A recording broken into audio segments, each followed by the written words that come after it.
Hey, Doc. Yes. Should everyone get adjusted? Remember, the purpose of adjustment is actually correcting some joint issue that you may have. Now, if somebody has no joint issue, there's no reason to have it. It's just so common to have joint issues. That's why you see a lot of people have this done. Should everybody get it? No. Only person that should get adjusted are people that have, a reason to get adjusted. And if they don't have a reason, there's no reason to get adjusted. That's why I go through your good exam and your criteria, maybe an x-ray to see if there's any misalignments that need to be corrected. Make sure that you have good lumbar, cervical, and thoracic curves. But things can get back to normal to where you don't need it. Okay, thank you. You're welcome. Hey, Doc. Yes. Should I foam roll every day? I'd encourage you to do some form of stretching and some form of soft tissue work every day. Foam roller is very inexpensive and very simple, especially on the lower body. I think that doing the quads and hamstrings are very important. Even the calves are, just because obviously you're walking around a lot of stress on the lower body on a regular basis. So I think it's a wonderful thing. It takes a couple minutes to do. It's, like I said, once again, it's very inexpensive. You don't need assistance doing it that way. So I would like to see people at least do a lower body most days, if not every day. Upper body can be done a little bit less, but I encourage you to do a full body one on a regular basis. Okay, thank you. You're welcome. Hey, Doc. Yes. I sit at a desk all day. How do I keep my back healthy? Stretch a little bit. Now, honestly, stretch shoulders, put the neck back, move the pelvis back and forth. And also, if you keep your systemic inflammation down, move when you're not sitting at work. Keep your foods very non-inflammatory. Keep your sugar, under your glucose under good levels that way. You're going to find out that the systemic inflammation that could aggravate a bad joint would be lessened, and therefore you have less back problems. Remember, the back isn't separate from the rest of the body. The spine can be affected by systemic inflammation, just like the heart can, just like the liver can.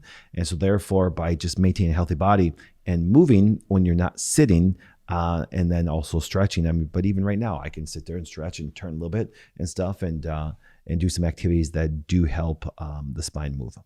Thank you. Welcome. Hey, Doc. Yes. How often should I be walking? If you don't have any hip or knee problems, I would encourage you to do it as much as possible.